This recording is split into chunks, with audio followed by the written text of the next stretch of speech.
Télescopie, une émission dédiée à l'invité pour explorer son parcours, revisiter son cheminement, aiguiser notre curiosité. Télescopie, une rencontre à cœur ouvert en 2 parties pour mieux découvrir et apprendre à connaître davantage un artiste, un professionnel, un homme ou une femme d'affaires. Télescopie, une observation en temps réel de l'invité sur la THM, votre chaîne, où vous voulez, quand vous voulez. La télé à votre... Mesdames, Messieurs, chers amis téléspectateurs, bonsoir. Merci d'être fidèles à la télévision haïtienne de Montréal. Nous sommes très contents de vous avoir tous et toutes branchés. Et aujourd'hui, notre invité, c'est un archelois. Il est né à l'Arcahaye, comme le drapeau du pays de sa vitalité créatrice d'ailleurs. Haïti, Arcahaye, c'est une commune du département de l'Ouest où il a vécu jusqu'à l'âge de 8 ans avec ses parents. Il débarque à Montréal jusqu'à aujourd'hui.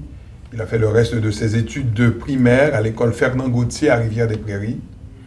Puis, il entame son cycle secondaire à l'école Henri Bourassa, qu'il a conduit au cégep André Grasset dans le coin d'Aronsik pour achever tout cela à l'Université du Québec à Montréal en psychosociologie de la communication. Joueur de football américain de l'équipe des Béliers à l'école Henri Bourassa, il était parmi les meilleurs joueurs du Québec. Il est devenu par la suite agent de liaison pour le compte de la CUM, Communauté urbaine de Montréal, la police, et de l'organisme CRISOC, qui est le Centre haïtien de Rivière-des-Prairies d'intégration à la société canadienne et québécoise. Et puis par après, il s'est lancé dans les affaires. Aujourd'hui, il est le chef exécutif et propriétaire du restaurant lounge, le Food Club, sur le boulevard Saint-Laurent, au coin de Fairmont. Notre invité, c'est Neil Armand. Nous sommes très contents de t'accueillir. Comment vas-tu, Neil? Je vais très bien pour toi, Pierre-Michel. Ça va très bien. Et lorsque je dis comment vas-tu, je veux toujours savoir comment va la santé de l'invité. Grâce à Dieu, on travaille fort, la santé tient. Et on prie pour qu'elle continue à bien tenir. Avec ce cours descriptif que j'ai fait de toi, est-ce que quelqu'un qui sait ce que je viens de dire là, qui le sait ou qui vient de l'apprendre là, peut prétendre connaître Neil Armand? Non, pas du tout. On est quand même... On est plus jeune, on n'est pas vieux, on est plus jeune. Donc, il y a quand même un long chemin qui est déjà parcouru. Un chemin différent de bien d'autres. Donc, c'est une capsule qui peut faire découvrir que nous sommes archelois, par exemple. Mais à l'Arcahaye, la famille Armand est une famille qui remonte à plusieurs générations, à l'Arcahaye même.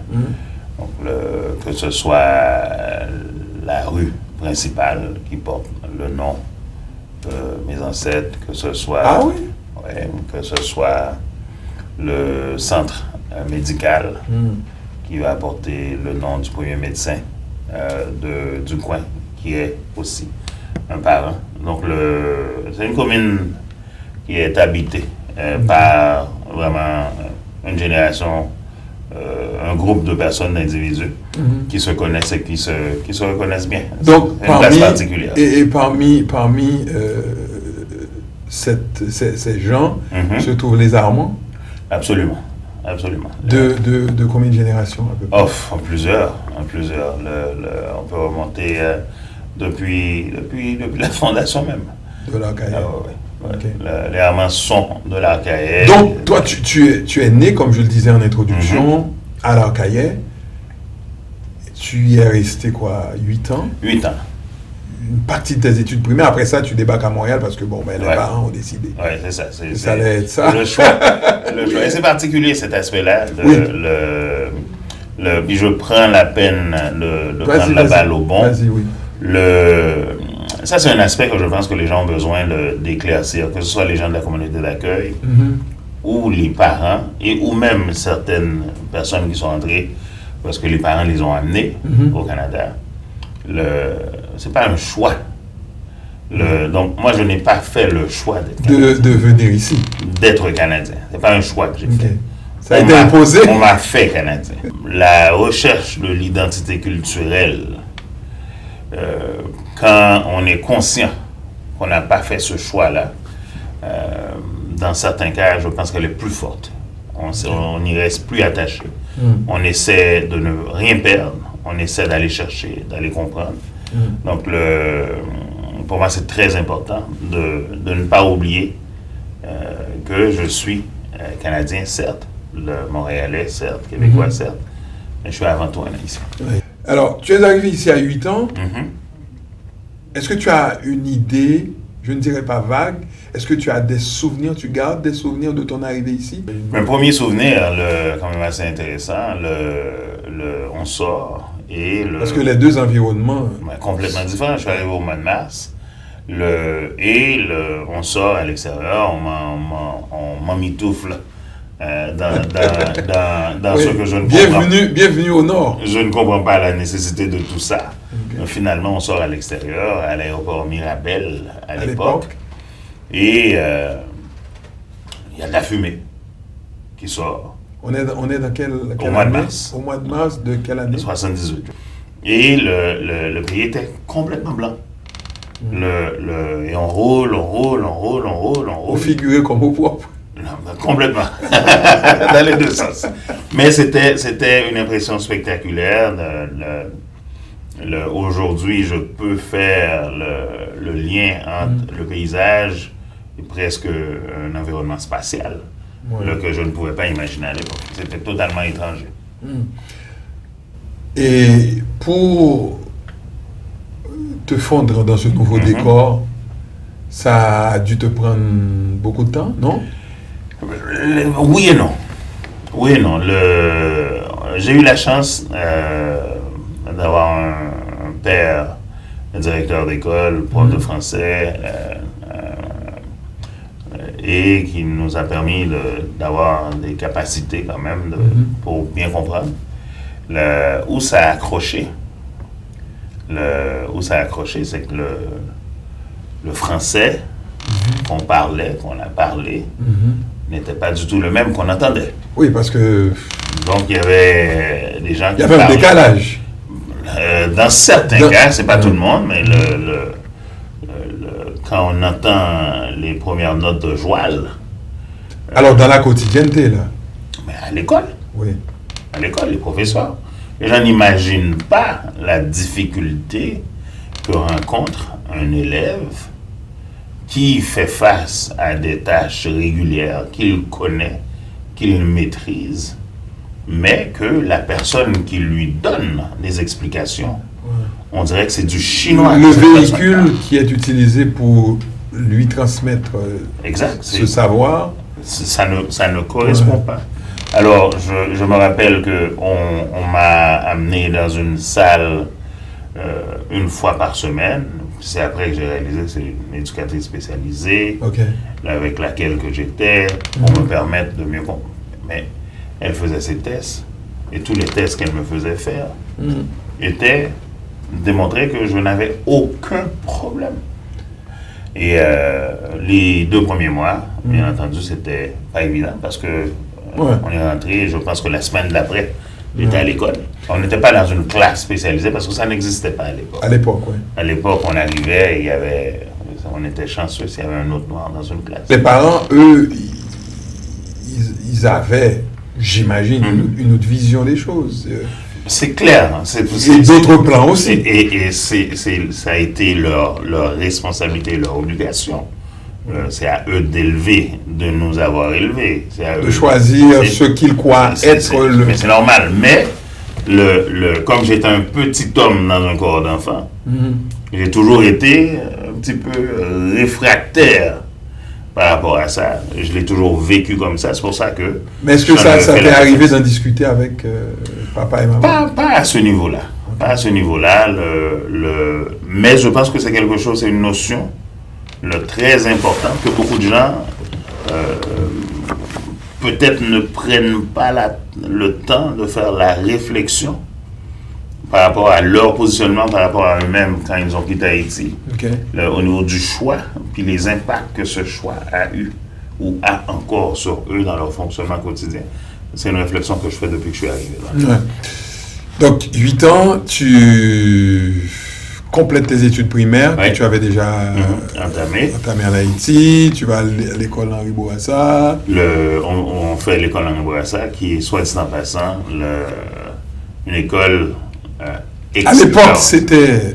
C'est une école, pour moi, extraordinaire, Henri Bourassa, parce que dans un milieu comme Montréal-Nord, qui est considéré aujourd'hui encore, mais que Comme c'est un un milieu endroit... défavorisé, d'avoir une polyvalente qui est aussi équipée.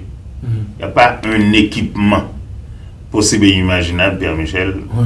Parce que tu me disais qu'il y avait un bingo qui permettait on à avait la l'école. chance, Ouais. Henri Bourassa, à l'époque, d'avoir une organisation de bingo qui appartenait à l'école, qui amenait des milliers de personnes à venir jouer au bingo deux fois Et par semaine. qui de rapportait surcroît beaucoup rapportait de l'argent. Juste pour te donner un exemple, pour comprendre, habiller un joueur avec un équipement de football, c'est peut-être 350 à 500 dollars Football américain, dit ça. en américain. Dans une équipe des Béliers, par exemple, pour laquelle que j'ai joué, on avait 55 joueurs. Wow. Tu comprends? Donc, Donc ça prenait... une équipe de hockey. Il y avait du monde à la messe, comme on dit, ça prenait beaucoup des sous d'argent. aussi. Ça prenait Imagine, notre équipe de hockey allait chaque année en France et recevait des petits Français. Ok. C'est juste pour te dire, on avait un orchestre symphonique, je ne sais même plus s'ils ont ça. Encore aujourd'hui. Oui, fort probablement qu'ils l'ont encore, mais c'est juste pour te dire. Donc à l'époque, Henri Bourassa était coté parmi les meilleurs. Oui, en même temps qu'il y avait la dichotomie que Ça se retrouve dans un quartier. C'est une école de ci, une école de Dans ça. un quartier de gens démunis. Tellement de gens sont sortis de cette école, qui sont passés à travers le cégep, qui ont fait l'université, ont réussi de très grandes choses. Et il y a un paquet de notables de la société québécoise qui proviennent d'Henri Bourassa. À l'école Henri Bourassa, tu t'es définitivement installé, Oui. de nouveaux amis, Ouais. jusqu'à ce que tu aies complété ton cycle primaire on a pour fait te le retrouver au cégep André Grasset. Oui, après le secondaire, on a été au collège André Grasset, qui était un collège privé. À l'époque, on n'avait pas les moyens nécessairement de me permettre de payer l'école privée. Ça a été mon talent sportif. Oui, de footballeur, qui m'y a amené. football américain, oui. Parce que la fondation du Cégep André Grasset voulait amener une équipe je pense que c'était du 2A au niveau 3A qui était la première. Donc, ce qu'ils ont fait, ils ont été sollicités parmi les meilleurs joueurs disponibles dans les environs pour les inviter à appliquer et venir à l'école, indépendamment, ne sachant pas la situation financière déjà, et en s'assurant... Ils étaient prêts à subvenir à aider pour permettre. Donc, c'est comme ça que Et pourquoi tu n'as pas fait carrière dans le football? Parce que les parents, quoi? Mais à l'époque, les ligues, particulièrement la Ligue nationale de football, pas qu'ils ne s'intéressaient pas. On ne considérait pas que c'était une pépinière de joueurs. Donc, tranquillement, après, on a commencé à développer du bon football ici et des talents physiques qui permettaient aux équipes qui veulent la matière brute de commencer à aller chercher. Donc, les gens ont commencé au niveau collégial américain à dire mais on va venir chercher les meilleurs talents. Parce que le meilleur joueur dans un niveau faible reste un phénomène physique qu'on peut développer et transformer. C'est peut-être le joyau qu'on a besoin pour nous aider. Mais toi, tu étais dans la catégorie de la crème, là. Oui, à l'époque. Parmi les meilleurs. À l'époque. Du Québec, de Montréal? Oui. Mais en fait, moi, j'ai été un porteur de ballon. Et je suis pas petit, je suis physiquement, tu le vois, je suis pas gabarit, petit. J'ai jamais été petit. Donc, pour la catégorie de porteur de ballon, à l'époque, j'étais parmi les très, très gros porteurs de ballon. Gros calibre. Exact.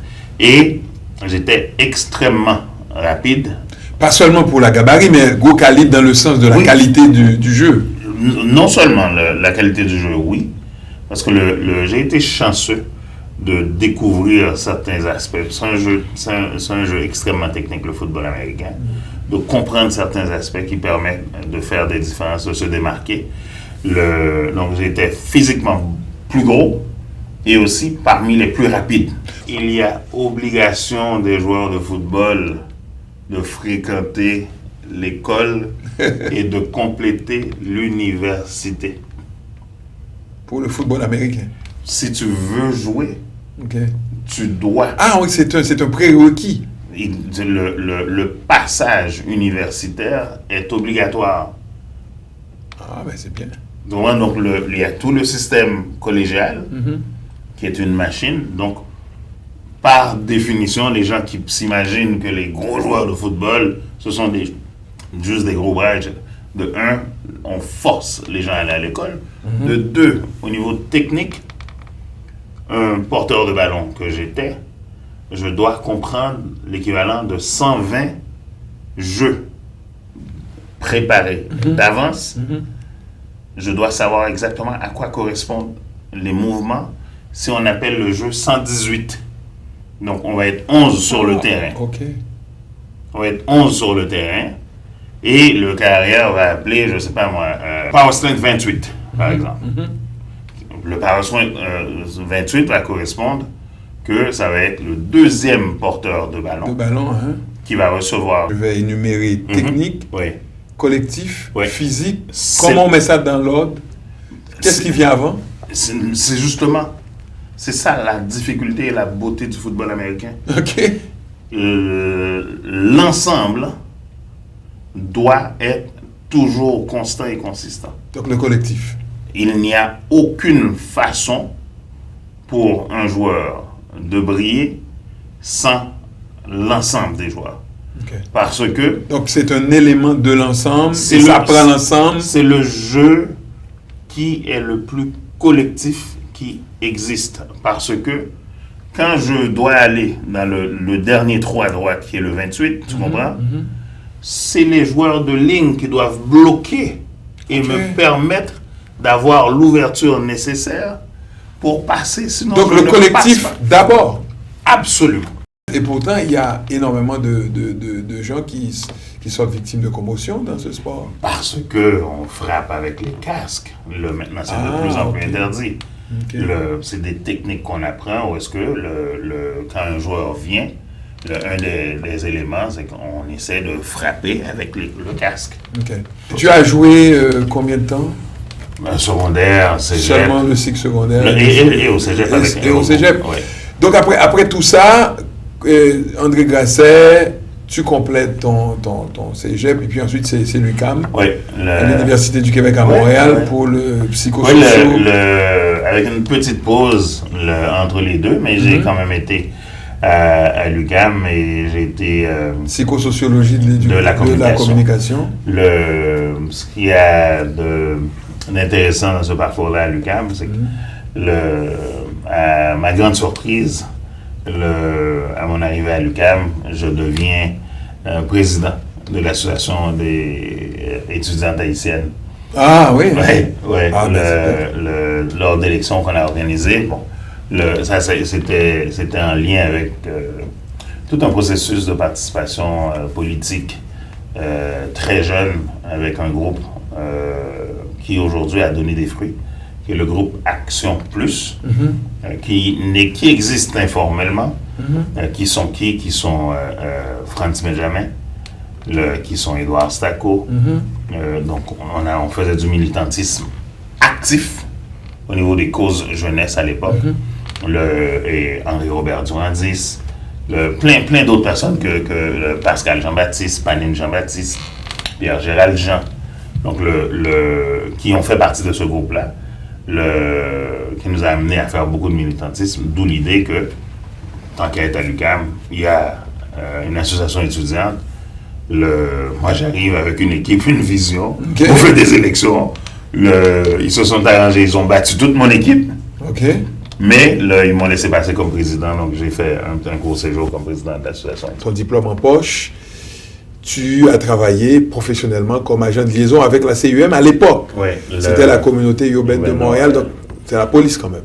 Oui, mais en fait, c'est au-delà de la police, la communauté urbaine était l'ensemble des villes sur l'île de Montréal, d'où l'idée de l'appeler la communauté urbaine, dans le fond. Donc, le service de police se rattachait à l'ensemble Donc, des mairies. Le nom que tu portais, agent de liaison, Ça existe encore. comme ça se définit. Un agent de liaison, c'est Exact. quelqu'un qui fait la liaison Ouais. entre Parce qu'il y a entre la police et la communauté. et la communauté. Parce qu'à l'époque, il y avait l'émergence de tout ce qui était le phénomène des gangs de rue. Des gangs de rue. Entre autres. Tu dois avoir vu des verres et des pas mûrs. Oui, mais moi j'ai toujours cru que le problème n'a jamais été les jeunes qu'on associait à la violence des gangs de rue. C'est un problème du système, tu dirais? C'est le système même. Moi, j'ai toujours... C'est pour ça que je ne suis pas resté ad vitam aeternam dans ce poste, parce que j'étais un challenger du système. J'ai toujours amené la situation en disant donner une opportunité égale pour permettre à ces jeunes-là d'avoir les mêmes chances que ceux de la communauté d'accueil, et vous allez avoir les mêmes résultats. Okay. Si vous les mettez dans une À situation, compétence égale. dans une situation d'opportunité égale, vous allez avoir les mêmes résultats. Si vous les mettez en lien avec des opportunités qui sont injustes, Vous allez avoir le contraire. vous allez avoir le contraire. Et ça a toujours été mon discours. Est-ce que ce discours-là atteignait l'oreille de arriver à qui de droit Oui et non, parce que quand on a la capacité de communiquer relativement clairement ses idées, basées sur des faits sociologiques, psychologiques, on va dire scientifiques. Je ne peux pas rentrer parce que mais tu comprends, c'est pas juste dire pour dire. Je comprenais très bien la question médiatique à l'époque. Où est-ce que l'Informateur de Rivière-des-Prairies est un journal privilégié avec lequel je travaillais. La journaliste Sylvia Serrazi à l'époque, qui venait me voir régulièrement pour comprendre qu'est-ce qui se passait sur le terrain. J'ai travaillé avec Maurice Shalom, vraiment un bonhomme éminent, un civil, postdoctorat, doctorat dans plusieurs domaines, sur la question de toute l'intégration des jeunes dans la société d'accueil et les difficultés qu'ils rencontraient et la manière dont le service de police avait décidé d'intervenir à l'époque, que j'ai toujours décrié. Mais en parallèle, le système, lui, qu'est-ce qui était problématique? C'est que ces jeunes-là n'avaient pas accès à des minimums. Je le dis à qui veut bien l'entendre, puis je profite de l'antenne. Ça, c'était mon ancienne vie. J'ai fait peut-être 6-7 ans en intervention sur le truc-là. Et dans cette vie-là, moi, j'ai bousculé la ville de Montréal parce que on avait tu dérangeais pratiquement. Bousculer la ville de Montréal. Bousculer le service de police. Mais bousculer. Quand je dis bousculer. Parce que j'étais devenu, à un certain moment donné, une référence pour les médias. Parce qu'à chaque fois qu'il arrivait un problème, on cherchait une référence. Et j'allais à la télévision expliquer. Et j'amenais toujours le point de vue qui est que le système est responsable. Puis je complète rapidement pour te dire que le plus bel exemple, c'est à Rivière-des-Prairies versus Montréal-Nord. Deux quartiers qui, en théorie, devraient se ressembler pour toutes sortes de raisons. Mais à Rivière-des-Prairies, moi, j'étais à Rivière-des-Prairies. Puis j'enlève absolument rien aux gens qui ont travaillé à Montréal-Nord. Mais il y a des différences qu'on voit. Au niveau des installations sportives à Rivière-des-Prairies, on ne voulait pas donner accès aux jeunes noirs. Moi, je me suis battu pour avoir accès à des gymnastes, créer des sports de basket pour permettre d'enlever les jeunes de la rue, les occuper. Et ça a donné équipe Rivière-des-Prairies par la suite. J'ai eu la possibilité, non,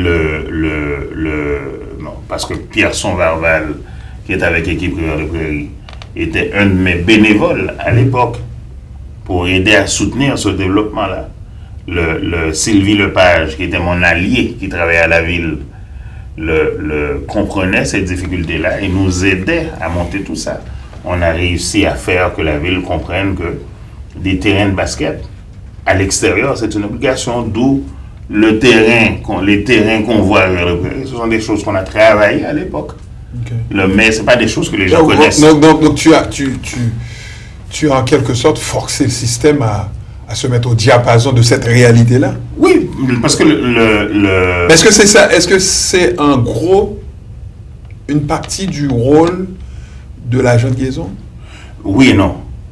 L'agent de liaison, normalement, est là pour informer et faire comprendre les éléments qu'on ne réussit pas à avoir. Former et informer. À titre d'exemple, le permettre à l'époque aux policiers de comprendre pourquoi un groupe de jeunes peut réagir de telle façon. Comprendre que quand ils arrivent et qu'ils débarquent, et qu'ils ouvrent les portes et débarquent, mais c'est sûr que vous allez avoir tous les jeunes qui vont fuir. Parce qu'ils vont faire l'association, la police vient, débarque, et vous ouvrez les portes, vous voulez leur courir après, les arrêter pour quelque chose, ils ont peur. Okay. Donc à chaque fois que vous faites ça, vous devriez, dans un premier temps, ralentir, venir doucement, baisser vos vitres, saluer les jeunes, parce que ce ne sont pas des animaux. Ça, c'est le genre de conversation en formation que j'avais avec eux. Il y a plusieurs policiers qui étaient très offusqués. Moi, je les envoyais paître. S'ils n'étaient pas contents, je disais, mais va parler à ton capitaine. Les interventions que vous faites ne sont pas les bonnes interventions. Ouais. Vous contribuez à aggraver la situation, à l'améliorer. Et on a commencé à avoir de la police jeunesse. Okay. On a commencé à avoir certaines façons d'opérer des policiers qui débarquent sur les terrains de basketball. Mais ne débarquez pas seulement quand il y a des problèmes. Allez-y sur une base régulière. La proximité, par exemple. Donc, c'est là que j'ai eu la chance de développer une très, très belle amitié. Et ça, c'était un peu problématique au niveau du service de police parce qu'il m'aurait sûrement rabouré si ce n'était pas de cette amitié. Jusqu'à aujourd'hui, je peux prendre mon téléphone et appeler Jacques Duchesneau, qui était le chef de police, ancien chef de police de la ville de Montréal, qui était devenu un ami qui comprenait un peu d'où j'arrivais. Il voulait absolument que je vienne policier. Bon, c'est un choix que je n'ai pas fait. J'ai passé du temps avec M. Duchesneau. Ensuite, quand il a décidé de se lancer en politique à la ville de Montréal, c'est là que j'ai moi-même été candidat. Okay. Ici dans Saint-Michel, etc. Bon. Mais le point de tout ça, c'est de dire que ça a été quand même de belles années, intenses, où est-ce qu'on a travaillé, où est-ce qu'on a vraiment travaillé à essayer de changer des choses. Au bout d'un certain temps, on finit par se brûler. Ouais. Et ça a été quand même assez chose. Mais le dernier élément très important, la police a fait des choix de développer les squads anti-gang de rue et les structures responsables de la police, la ville, le gouvernement, ont corroboré et collaboré à mettre en place ces choix qui n'ont que tout simplement engendré la spirale de création. Est-ce que le regard que toi tu portais sur le système, est-ce qu'il a évolué avec le temps? Non, bien à cause de ce que je viens de te dire, des choix qui ont été faits, de dire que gang de rue... Donc à mesure que le temps passe, pour résumer, ton impression est à l'effet que non, ça ne change pas? C'est pas que ça ne change pas. C'est que il faut comprendre qu'au bout d'un certain temps, le système se nourrit lui-même. Alors, et tout ça, tu faisais tout ça avec un organisme qui s'appelle le CRISOC.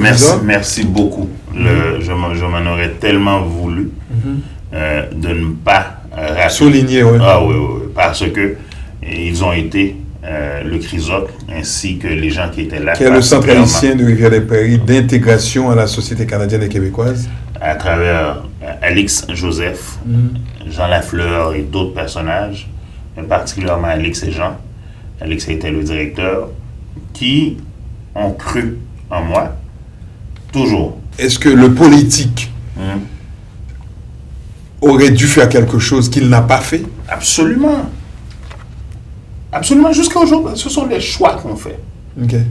Et on préfère être confortable. Perpétuer cette façon de faire? On ne cherche pas à le faire. On fait des choix confortables. On fait des ponctions, on fait des pansements, mais on ne guérit pas la plaie. Non seulement ça, ce sont des choix de confort qu'on fait. Ce qui fait le moins mal et qui rapporte le plus va être le choix du politicien. Ok. Le choix le plus difficile est souvent un choix impopulaire qui n'est pas récompensé. Normalement, quand on fait des choix dans la vie, on fait un effort pour le choix qu'on fait. La finalité, c'est qu'on obtient quelque chose qui est l'équivalent d'une récompense, d'une motivation de faire quelque chose. Donc, on a réussi quelque chose. Les choix que les politiciens doivent faire, particulièrement dans la société, pour vraiment amener de vrais changements, ce sont des choix extrêmement difficiles et inconfortables qui vont être récompensés par une déconfiture aux élections. Donc, quelle est la motivation de faire cela? Donc, on va chercher à travers l'électorat le point de confort, dans une certaine inconfort des fois, mais on sait que ça va finir par passer. On va faire ce choix-là. Donc, c'est une forme de... C'est une pilule qui est amère, mais il y a une mince enrobage, il y a un mince enrobage de chocolat à la surface. On le fait passer. Mais le système est totalement responsable d'une situation. On n'avait pas de gang de rue à Montréal. On n'avait pas de criminalité jeunesse réelle. Les jeunes noirs problématiques, ça n'existait pas. Donc, quelque chose qui n'existait pas, qui devient un problème, il y avait des opportunités, telles qu'un enfant, tel qu'un arbre, qui commence à pousser à gauche, de mettre un tuteur pour que l'arbre revienne au centre. Mais il faut le faire tôt. Si on attend que l'arbre soit complètement grandi. Déjà croche, et puis c'est trop tard. Donc, ce sont des choix. Et c'est le genre de langage, là tu me ramènes loin derrière, c'est le genre de langage que je tenais à ces gens. Ce travail-là, ce boulot que tu as fait pendant pas longtemps. 5, 6 ans, 7 ans? Un peu moins que ça. Un peu moins que ça. Le fait d'avoir laissé tomber pour aller en affaires, est-ce que les raisons que tu as évoquées expliquent ce départ? Entre autres, mais quand on prêche et qu'on a l'impression de prêcher dans un désert et que des deux côtés le mal est infini, moi j'ai eu à l'époque des jeunes de plus ou moins mon âge qu'on avait identifiés comme gang de rue qui m'en voulaient. Tu comprends? Et j'avais de l'autre côté le système qui n'écoutait pas. Arrête de me pousser. Et puis les jeunes mais j'étais très confortable. Et jamais, et c'est très facile de faire dire de quelqu'un qui travaille avec la police que cette personne est corrompue dans le sens que elle donne des informations. Jamais je n'ai eu cette réputation-là parce que d'un côté comme de l'autre, tout le monde me détestait. Parce que les jeunes ou les moins jeunes à l'époque, moi je leur disais des choses extrêmement crues.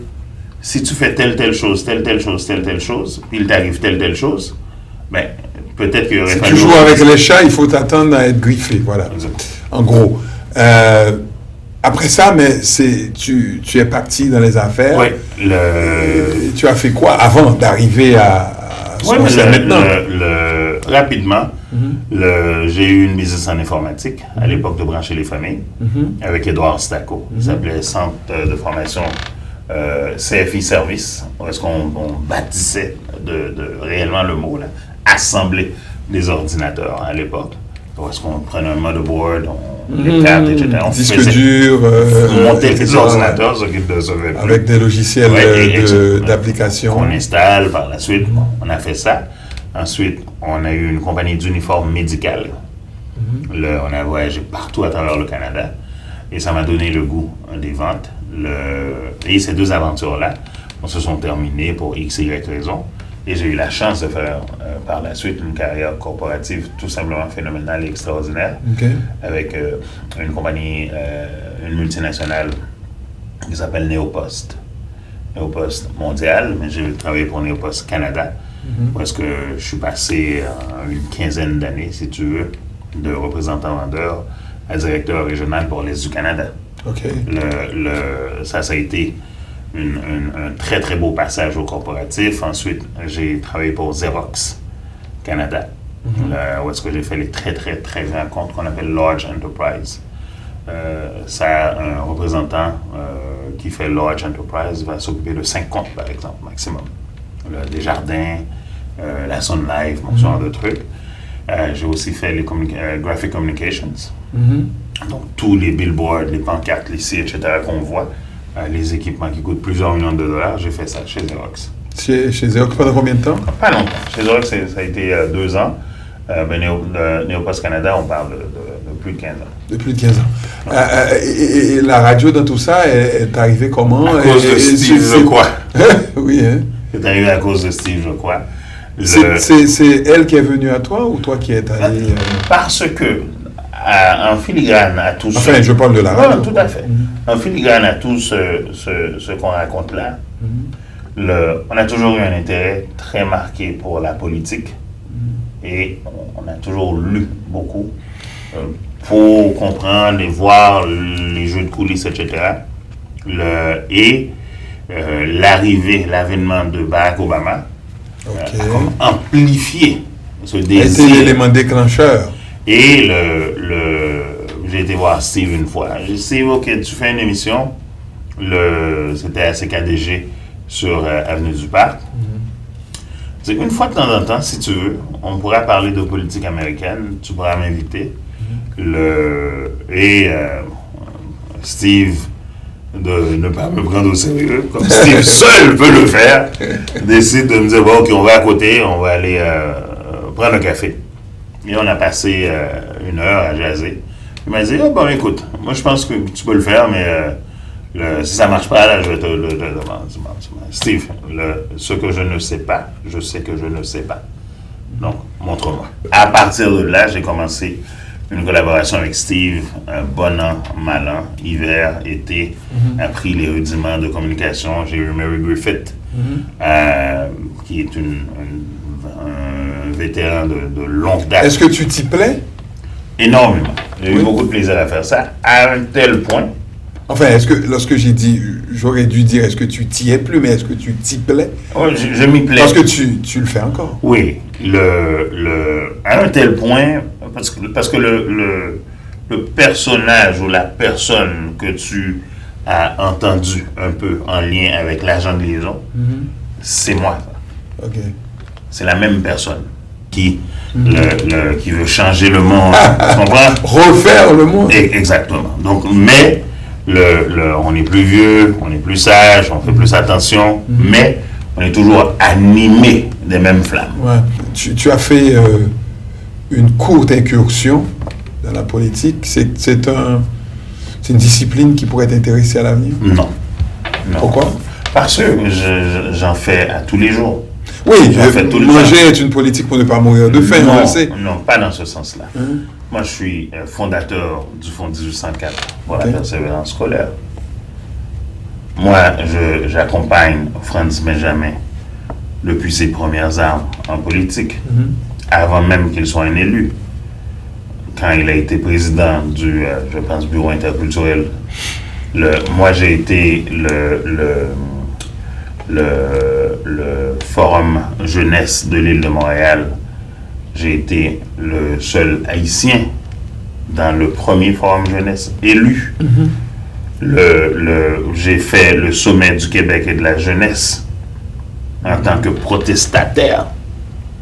Parce que les services de sécurité du gouvernement nous surveillaient parce qu'ils pensaient qu'on allait faire des conférences de presse, etc. Parce qu'on réclamait des choses pour la jeunesse. La scène politique, c'est l'endroit où se prennent les décisions. Et à ta façon, tu pourrais y contribuer. Si tu es dans cet espace décisionnel, ça n'aurait pas été mieux? Il y a des choix qu'on a pas à faire. Okay. Un jour, je ne dis pas non au petit enfant, à l'homme qui habitait le petit enfant de 8 ans, qui retournera peut-être chez lui. Mais ici, ce n'est pas ma place pour faire de la politique. Parce que, au détriment de moi-même par rapport à ce que je risque de dire là, malgré que je suis 100% canadien, québécois, montréalais, je ne suis pas 100% chez moi. Tu ne te sens pas à 100%? Je ne suis pas à 100% chez moi. Je ne peux pas être à 100% chez moi, dans un Québec que j'adore, que j'aime. Quand on voit ce qui se passe aujourd'hui au Québec, comment pourrais-je être 100% chez moi si j'ai besoin de m'asseoir, de parler, de convaincre un jeune de 30 ans, un jeune de 40 ans, parce que je suis plus vieux qu'eux, un jeune de 20 ans, que je suis au niveau de la somme de mes expériences québécoises. De ton parcours? Plus québécois que lui. Tant aussi longtemps, Pierre Michel, que le Roumain qui arrivera au Québec 5 ans plus tard va parler un français qui va ressembler à ce que les gens parlent ici, n'aura pas à faire la preuve et la démonstration qu'il est québécois sans qu'il ouvre la bouche, et que moi, après 40 ans ici, que j'aurai toujours à faire la preuve que je suis québécois, je ne suis pas chez moi. Donc il faut faire plus d'efforts, c'est en substance ce que tu nous dis. Il faut faire plus d'efforts, il faut faire 2-3 fois mieux que d'autres. Ce n'est pas qu'on nous a exigé de faire plus qui est problématique, parce que ce qui est fait est fait. Le problème, c'est que le présent reste problématique en lien avec tous les efforts qui ont été faits dans le passé, que peut-être le futur. Quel genre de regard, Neil Armand, tu portes sur la politique en général ici? Ici? Oui. Encore, la référence pour moi, elle reste la même. Que ce soit le système de santé, le système d'éducation, qui vont bouffer la majorité de l'argent. Le budget. Ainsi que la plupart des autres ministères, les villes, toutes les décisions sont prises en fonction de certaines personnes qui influencent et qui ont accès au pouvoir. Le lobby. Est-ce que, par exemple, c'est normal que nous soyons une communauté de 150 000 âmes et plus au niveau de la communauté haïtienne, vu que nous sommes à la télévision haïtienne de Montréal, que nous ayons si peu de représentants, de pouvoir, que nous soyons incapables d'exercer un vrai pouvoir économique, alors que nous achetons plus de maisons, plus de voitures, consommons plus d'assurance, consommons plus de téléphones. On n'a qu'à regarder ce qu'ils viennent de faire avec le taxi. C'est pas normal. Donc, il y a une chasse gardée des immigrants, finalement. Je ne dis pas qu'il y a des mains qui empêchent. Je ne vais pas rentrer dans cela, mais je peux dire que le constat est que c'est pas normal. Aujourd'hui, Neil, tu es le chef exécutif et propriétaire du lounge Le Foot Club sur le boulevard Saint-Laurent. Oui. Comment ça va? Ça va bien. Ça va bien. Le Foot Club me permet de véhiculer à travers un autre cadre la passion qui est en moi, en lien avec le qui je suis au niveau de ma culture. Comment c'est arrivé cette idée-là? Rapidement. Ça a été Moi, j'ai eu la chance de manger dans les plus grands restaurants. Mais quand je dis les plus grands restaurants, À Montréal? non, dans le monde. Dans le monde, ok. Parce que j'ai eu la chance de voyager énormément. En Argentine, aux États-Unis, par exemple, j'ai mangé au Michael Minas. Les gens peuvent aller googler pour savoir c'est quoi. Ouais, non, ça c'est le nec plus ultra. Au niveau de la restauration italienne. J'ai mangé, anyways, dans beaucoup de places. Et j'ai aussi mangé dans la rue, un peu partout dans le monde. On l'appelle le junk? Pas nécessairement le junk, mais le street food. Ok. Parce qu'il y a une différence fondamentale. Oui, c'est vrai. J'ai mangé la nourriture des Philippines, mais à San Francisco. Parce qu'il y a une grande communauté de Philippins. À San Francisco, oui. J'ai eu la chance de manger de la nourriture asiatique, de manger du Tex-Mex en Californie. Vraiment toutes sortes. Donc c'est l'ensemble de toutes ces expériences-là qui m'a amené à vouloir cuisiner. Moi, je veux mener une espèce de bataille pour vendre la culture haïtienne à travers ce petit espace. À travers sa cuisine.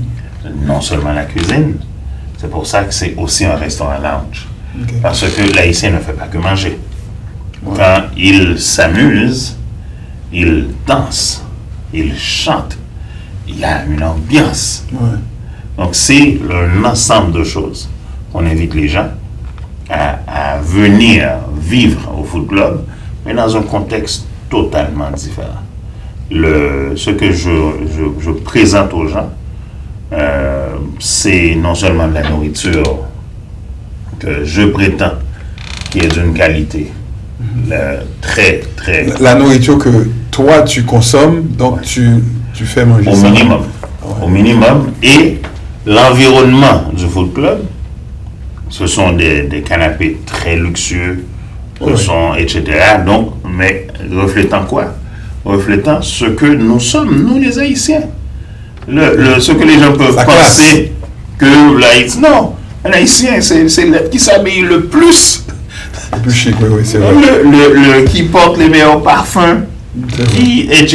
C'est ça. Qui aime le beau, qui aime de jolis meubles. Etc.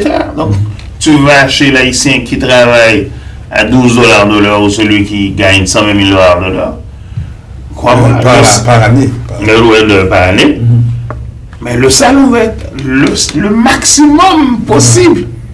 Tu comprends? Donc, quand un Haïtien te reçoit chez lui et qu'il le fait en lien avec les traditions et les racines culturelles de qui nous sommes, ben, il te donne la totale. C'est vrai. Dans ses limites. Mais le problème, c'est qu'il y a des Haïtiens qui n'ont pas beaucoup de limites. Tu comprends? Oui. Que tu vas chez quelqu'un, que tu ne t'attends pas à rien et tu sors de chez cette personne, mais complètement renversé par l'expérience que cette personne t'a fait vivre, parce que la personne comprend les bases de cuisine française, fait ci, retourne avec des vieilles recettes de Jacques Mel, de Jérémy, l'histoire de dire que c'est seulement le griot sec qu'on mange ou tel. Non. Les gens sont capables de faire des choses. Ouais. Il y a toute une culture, il y a tout un savoir. Moi, c'est ce que je veux, que les gens viennent vivre. Quand ils viennent chez moi, mais qui n'est pas chez moi, qui est un espace que je veux. Chez eux. Exactement. Et ça, c'est sur le boulevard Saint-Laurent, à côté de Fairmont. Oui, au coin de Fairmont, au 5214. Le Foot Club, c'est avec un K, si les gens font la recherche. C'est très important. Mais là, on commence à avoir assez de recherche que quand les gens mettent le C, ça leur donne quand même le bon lien avec le K. Et ça fait pas si longtemps que cela, mais je pense qu'on commence à avoir une fédérer une clientèle. Non seulement la clientèle, mais aussi une influence dans la bataille culturelle qu'on doit mener, je pense, en lien avec notre savoir-être au niveau de la cuisine, au niveau du recevoir, de l'accueil. C'est l'idée qu'on fasse passer les Haïtiens pour des gens bêtes qui n'accueillent pas correctement, adéquatement, qui ne sont pas gentils quand tu rentres dans un commerce haïtien. Mais qu'est-ce que ça veut dire, ça? Ce n'est pas ça. Ça n'a jamais été ça, d'ailleurs. C'est ça. Les gens qui se sont ramassés dans des situations presque de vie de guerre à Port-au-Prince, qui sont comme ça, bon, ok. Mais ce n'est pas ça. Tu rentres, les gens sont gentils avec toi. Ils t'accueillent.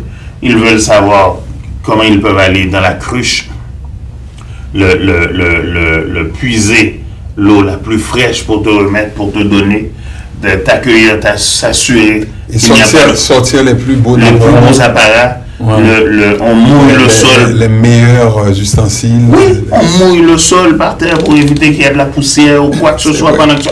C'est ça l'haïtien. C'est ça l'haïtien. L'histoire que les consommateurs et les hommes et femmes d'affaires, les commerçants, qui s'oublient dans tout ça, ça ne marche pas. On a autre chose à vendre, d'où l'idée que ce que j'offre, je pense que c'est un produit à valeur ajoutée. C'est pas gratuit, venez en manger chez moi. Mais ce que je promets aux gens, c'est de vivre une très belle expérience quand ils viennent. Nel Armand, ton plat préféré entre tous, puisqu'on a parlé de cuisine. Là, ça devient compliqué.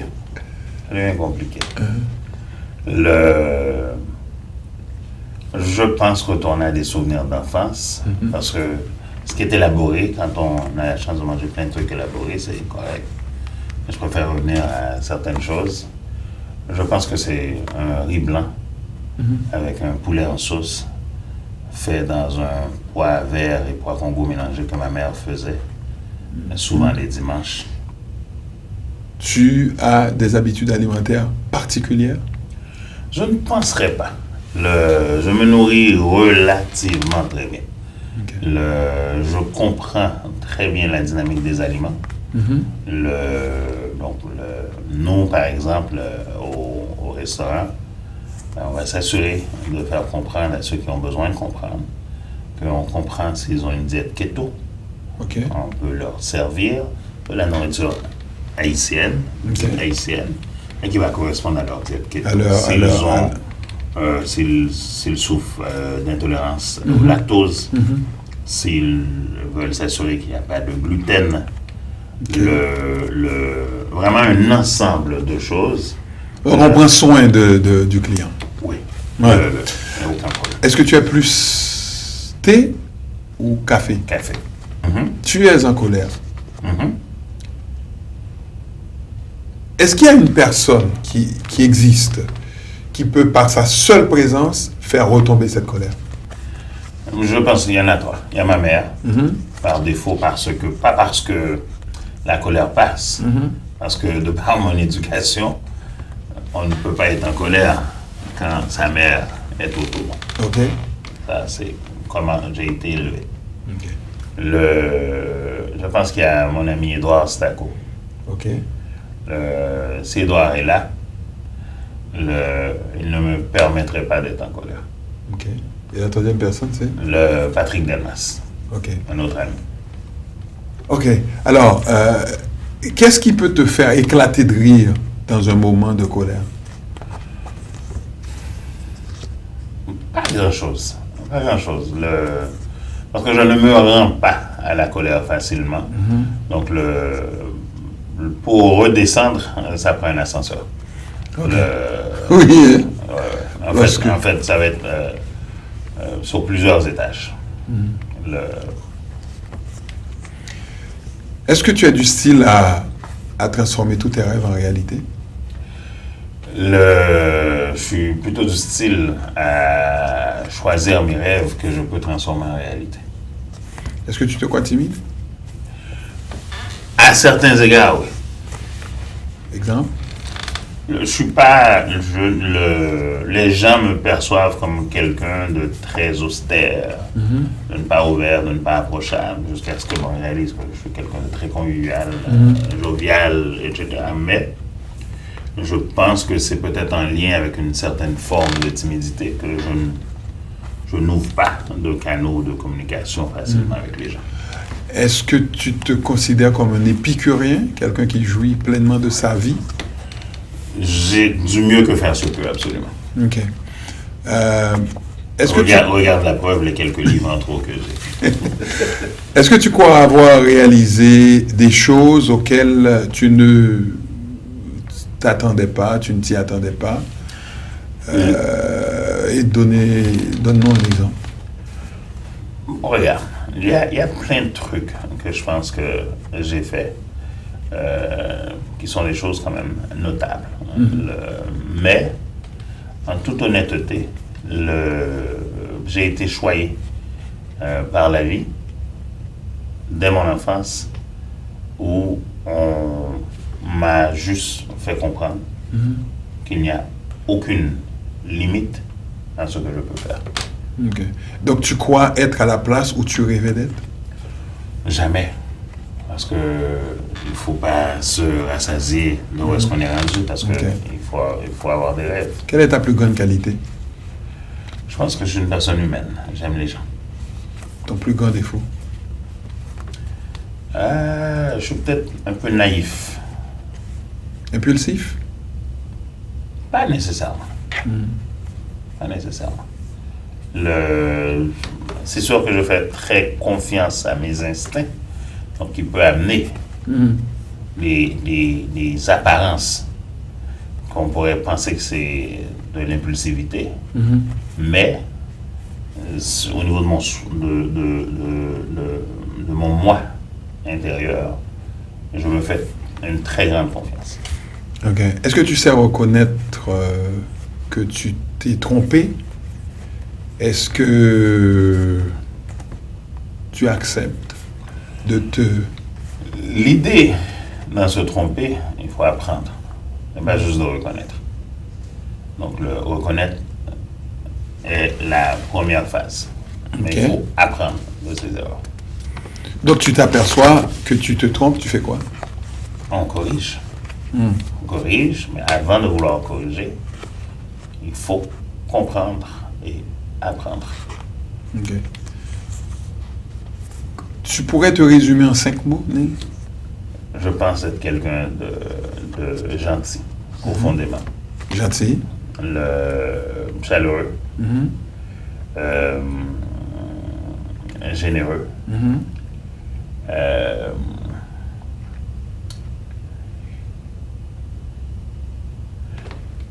Un chercheur. Gentil, chaleureux, généreux, chercheur. Ouais. Et humain? Définitivement. Ouais. Bon. Est-ce que tu es le genre de gars à pardonner l'infidélité, c'est-à-dire reconnaître qu'on est capable d'erreur, de bévue, et l'accorder à l'être, celui qui partage ta vie en tout cas, même quand c'est difficile? Je n'ai jamais été confronté à une telle situation. situation. L'infidélité est souvent causée par des malaises. Est-ce que tu es le genre de personne à rendre coup pour coup? Non. Si l'aventure il advenait que ça t'arrive. Tu vois, je préfère... C'est-à-dire être infidèle pour se venger. Dans des situations inconfortables, je préfère faire le coup pour coup de façon hypothétique pour éviter qu'elles arrivent dans la réalité. Quel est ce souvenir qui t'a marqué la première fois que tu t'es senti choqué?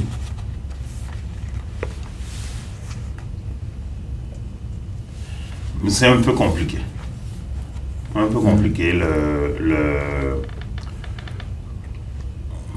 parce que c'était pas un sentiment de honte, mais pas loin.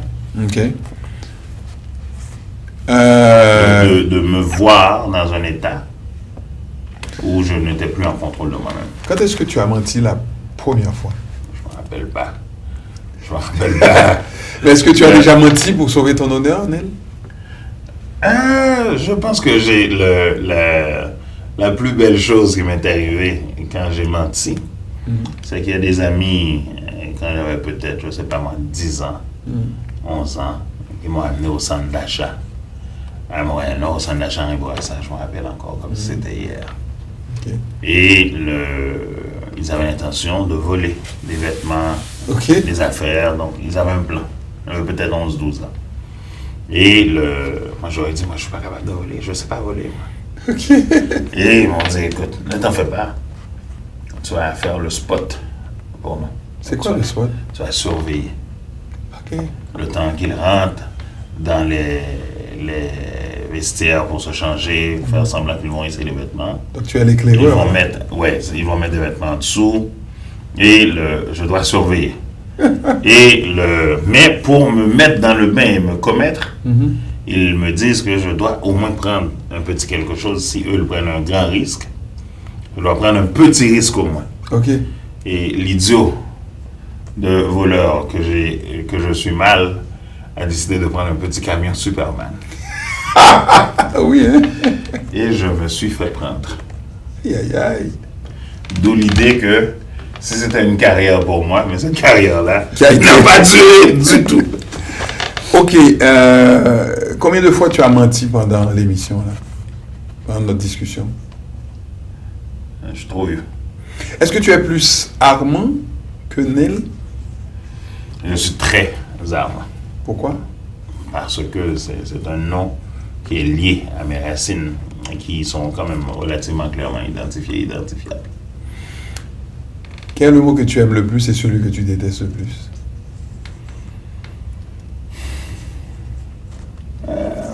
Passion. C'est un mot que j'aime beaucoup. Et celui que tu détestes le plus? Haine. La haine. Si tu devais mourir maintenant, là, je ne le souhaite pas, quelle serait ta dernière volonté? Maintenant. Mais qu'on se rappelle de moi pour mes bons coups, Oui? tout simplement. Qu'on se rappelle de toi pour tes bons coups. Quelle est la dernière chose qu'on puisse te faire pour que tu éclates de colère ou que tu sortes de tes gonds? Il n'y a pas beaucoup de choses. Le manque de respect flagrant, Est-ce que tu as beaucoup d'amis? je pense que j'en ai pas mal. Ouais. Est-ce que... Mais en même temps, Vas-y, c'est une oui, réponse, vas-y, vas-y. c'est une réponse à double volet. J'en ai pas mal parce que mes amis répondent à des besoins et je réponds à leurs besoins aussi au niveau de l'échange, le bon procédé en amitié. Mais j'ai 3 groupes d'amis spécifiques. Ok. Donc tu me dis que tu as beaucoup d'amis. Est-ce que tu penses qu'ils te connaissent? Oh oui. Oh oui, oui. Des enfants, t'en as? Oui, une. Ok. Quelqu'un qui tue un enfant, Neil, est-ce qu'il mérite la peine de mort? Il mérite une punition extrêmement sévère. Est-ce que tu es est-ce que tu es favorable ou serais-tu favorable qu'on légifère contre la chirurgie esthétique? Je suis très vivre et laisser vivre avec ce genre de truc. Est-ce que tu penses que le suicide est un crime contre soi-même ou un droit? Ni l'un ni l'autre.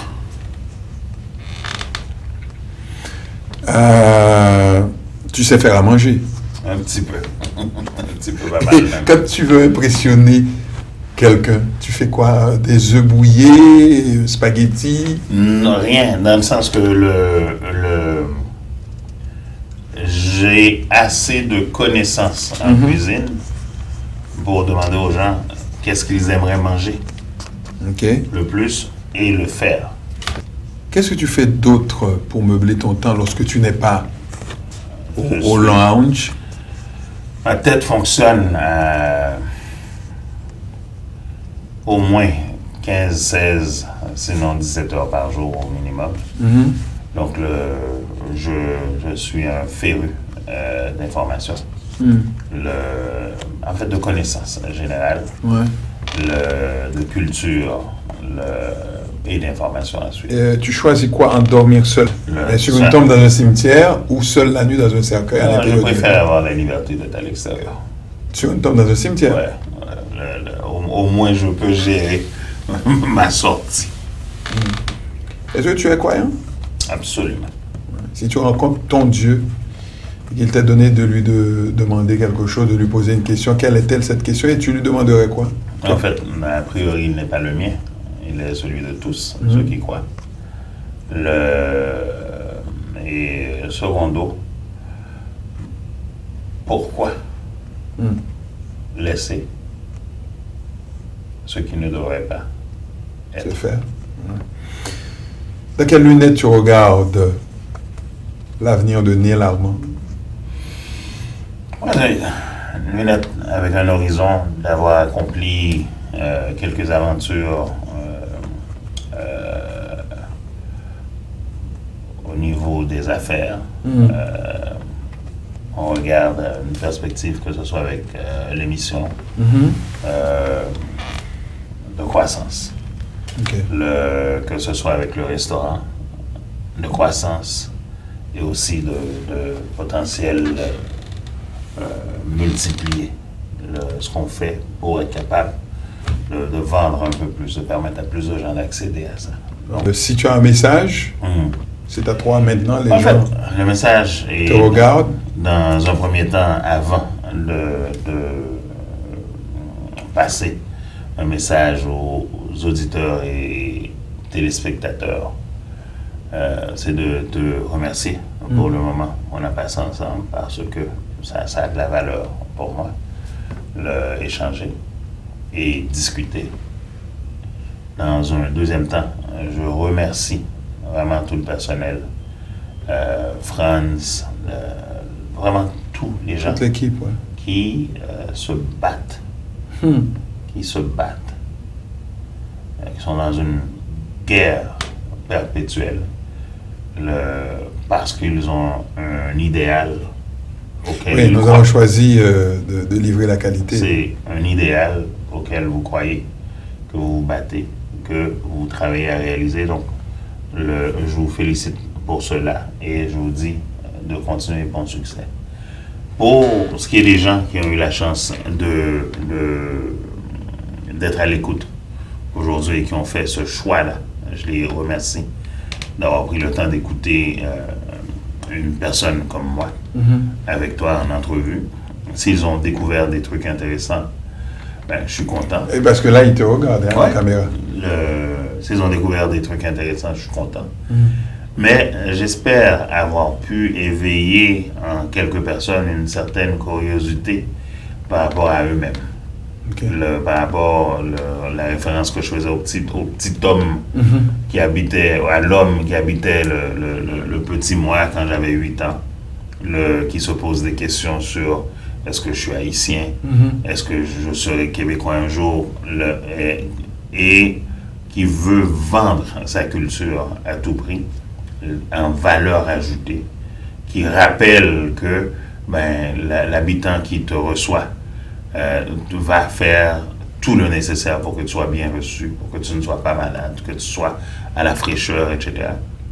Moi, c'est ce que je veux, que les gens se rappellent de cette entrevue et se rappellent, c'est cela que nous sommes. C'est vraiment cela. Mesdames, Messieurs, chers amis téléspectateurs, merci d'avoir été là avec nous, fidèles au poste pour ce numéro de Télescopie. Merci de votre fidélité à l'écoute de votre télévision, la télévision haïtienne de Montréal, où vous voulez, quand vous voulez. Nous sommes et nous serons toujours la télé à votre image. Prenez soin de vous, gardez le sourire et à bientôt.